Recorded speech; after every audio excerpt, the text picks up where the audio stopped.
Hi, YouTube. I hope everybody's doing good today.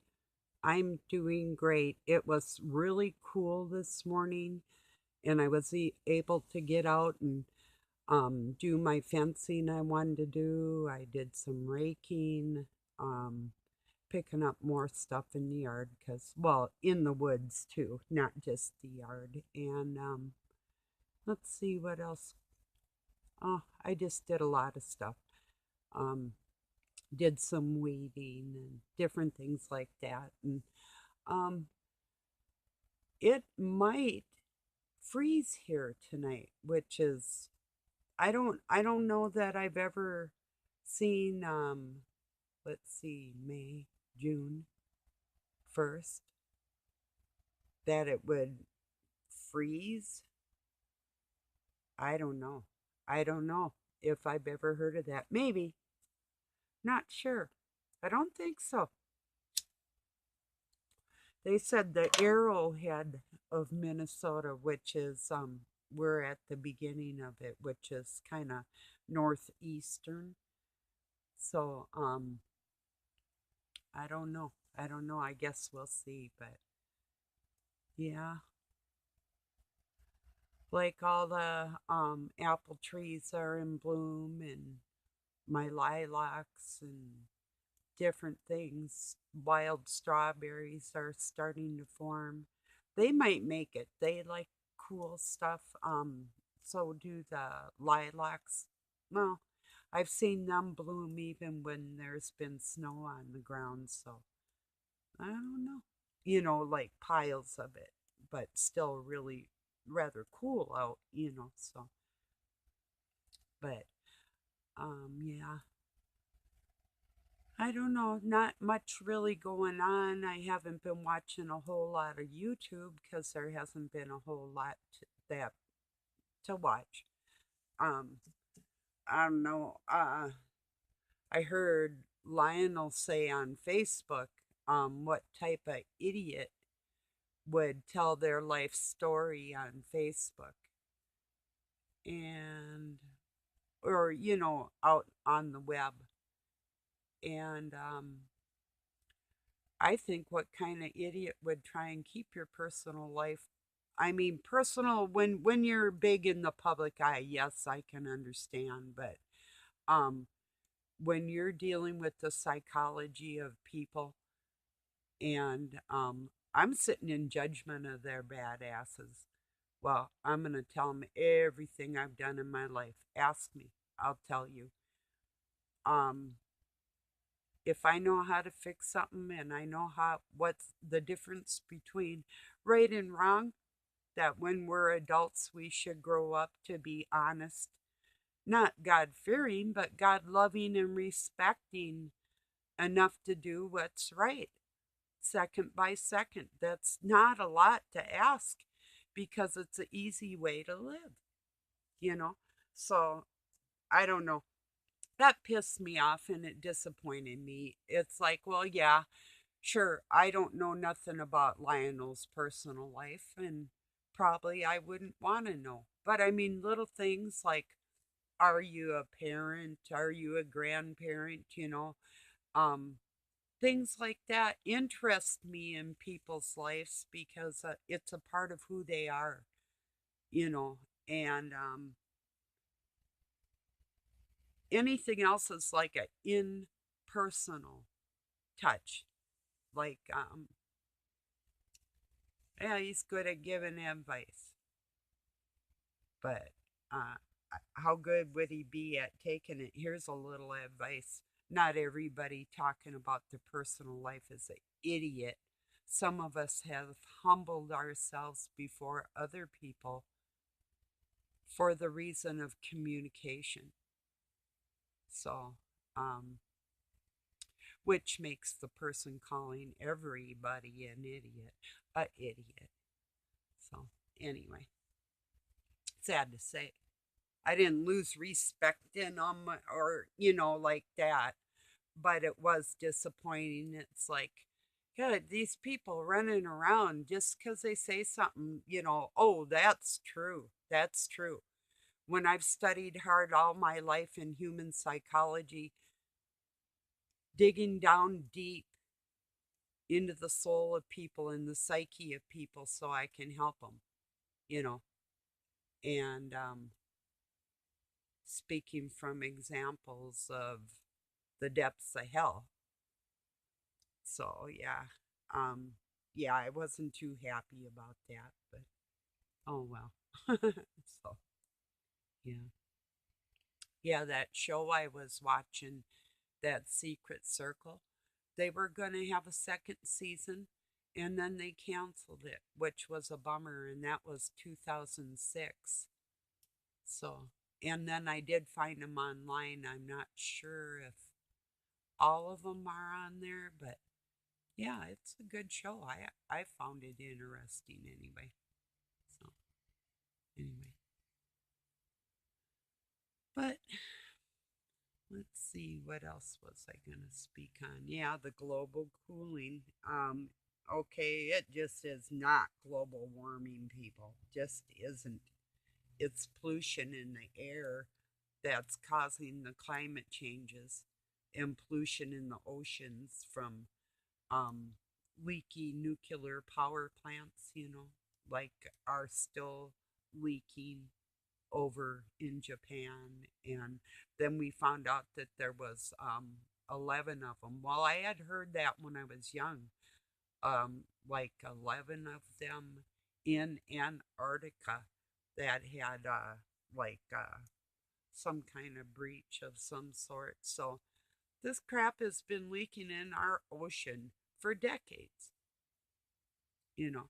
And then they try and say, well, it's global warming, climate change because of belching cows, you know. Give me a break. Really. You could have one belchy cow and plant a tree next to it, and that would take care of the carbon monoxide coming off that belchy cow. There's enough, like where there's cows, like in Minnesota and other places, there's enough trees and everything in the world to sustain all that. That has nothing to do with it. Even people driving cars and stuff, it's not as pollutive as their factories are. And I know when you can't legally dump all this stuff in the air, okay, I'll give you for instance. Doug and I were on our way up north one time. We're going into Canada, um, above the arrowhead of Minnesota.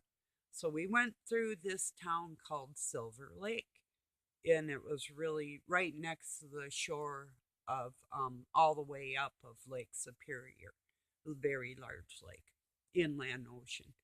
So we're driving along, and it was nighttime, and we saw this. Oh, it was like a weird fog, but it was mixed with northern lights, and it had kind of a green purplish hue to it. And but it was all just sitting down in these valleys, and when we were driving through it, it just felt like radiation contamination or something, but it was green. The fog was green. And this was, oh, I'm going to say 20 years ago, maybe somewhere in between 15 and 20 years ago. But what we found out were these smokestacks coming off of these factories that were like smelting ore. So in the daytime they would put out like probably the regulated amount of pollution controlled, but at nighttime these smokestacks on these factories were just pumping that stuff out. And what they're putting in the air, what they can't put in the air legally during the day and get away with putting all that up in the clouds at night, then I believe they're giving it like commissioning airlines to dump it on us, because here's some, oh, say if it's rinse water from a factory, or here, take this, we'll give you so much, because sure, they're going to pay to get rid of it because they legally can't pay to get rid of it because they're only allowed so much pollution to put out there. So where's the rest of it going? Because they aren't going to shut down their factory or cut down their orders. Everything usually escalates. So where's all the extra going? Yeah, I know. My heart tells me that's exactly. And then they're trying to say it's geoengineering. It's not geoengineering, it's geoscam pollution, you know, really. So that is exactly what I feel about the weird clouds and all the reflections off the sunsets. And sure, when you have pollution, when you live like in a valley, in a area where you can see the sunrise or set, and you have pollution, that's going to reflect like the sunlight going down. It's going to be so colorful because of the clouds, because of the pollution. And that's what's going on. That's what all these weird, funky clouds are. Is sure it's heavy metal, sure it's strontium and barium and God knows what else. And it's the same with the Sierra dust, the Sierra winds, the red sands from Africa, and they have particulates of like rat feces or mice or bugs in the wind, in the red clouds, in the dirt, coming over here. Well, it's like back in the Dust Bowl days when you rape a land, you take all the greenery, you take all the water, you take all the trees, and then the wind just blows the dirt around. That's what's going on. It's because our earth has been abused, and these people keep lying about it, trying to blame it on the average human being that works to put money in their pockets so they can lie to us. So, yeah, those are my thoughts today. So, anyway, I was very happy I got that fencing done for my horse and little more. And I'm going into the woods, and then we are cutting down some trees because we're going to use some of the lumber for building, but they're actually trees I planted, which is really cool. So I finally get to see lumber made out of something I planted, and there's enough babies in the woods to replace, but it'll bring more sunshine in. Like my one tree is let me see, it's called a Scotch pine. My Scotch pine had two other Norwegian pines. Oh, they weren't getting along. No, they were the Norwegian pines were crowding out my Scotch pine, and there was a popple growing up in there. Well, there is. I knocked one down this morning, and so we're gonna cut the other one out of there. And but yeah, so to get more sunlight in the woods, and then the ones that are there will grow bigger and stronger anyway, but it will make more grassland for my horse too. But see, that's the mistake they made. They made these big fields of just dirt and didn't leave enough trees, so when the wind comes up and it blows just dust. So yeah. And then, like I say, they lie to us about it. So but yeah, I got about, oh, well, no, I was going to say about another quarter of an acre, maybe not quite that much, maybe about another eighth of an acre for her. Um, they only need a quarter of an acre to survive of hay, and she's got like quite a few. So, plus she gets grain twice a day because she's old, and I don't want her to have to fight for her food, but she does mow our grass really well, and we don't have to do a whole lot of that. Just trimming up every once in a while, and so yeah.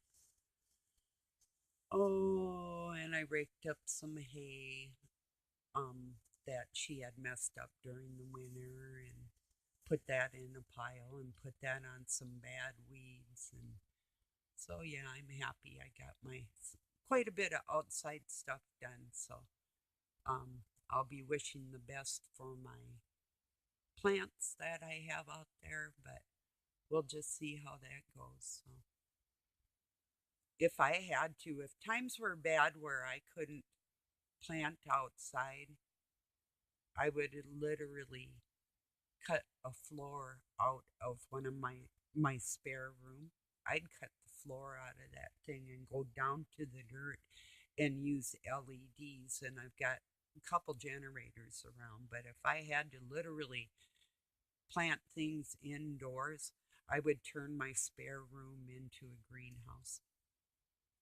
Or something that I've got around, like maybe like that motorhome or whatever. I just take one of our building areas and turn it into growing food. So, yeah. But see, yeah, things are bad, but it's not beyond repair. So we'll just see what the so-called people in charge are going to do with our lives and our children's futures, you know. And yeah, that's another story. The poor mothers nowadays, the young mothers and stuff, I really, my heart really, really, really goes out to them. It's like, oh, poor babies, babies, and there are more babies in this dirty world with people's dirty hearts. No, not offending um people that feel the same way. So, okay, everybody, I'm gonna let you go.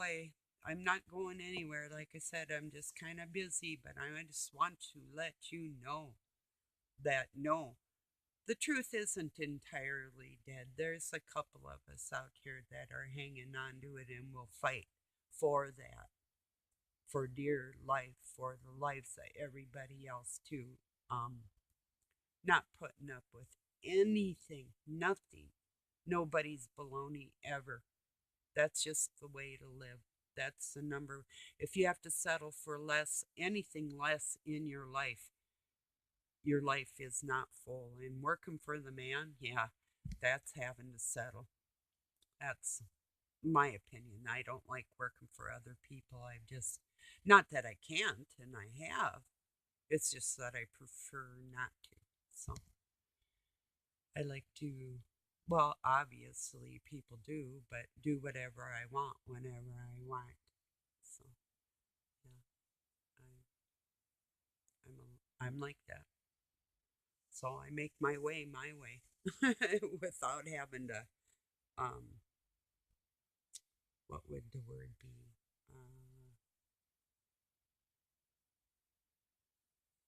Yeah, settle for less than what I want. I can't do that in my life. So, all right, everybody. Thank you for being here. I'll talk to you soon. Have a wonderful day or night wherever you're at. It's about, oh, 5 o'clock, early evening here, p.m. And it was about 70 today, little over 70. So we'll see how cold it gets tonight. If it gets 32 degrees, that's going to be really cold. And it chilled out last night really quick. So we'll see. All right, everybody. Peace and love from Pine City, Minnesota, USA. Keep cool. Don't believe the liars. And what a bunch of liars. Liars. Oh, don't you just hate liars? I really do. Okay, everybody.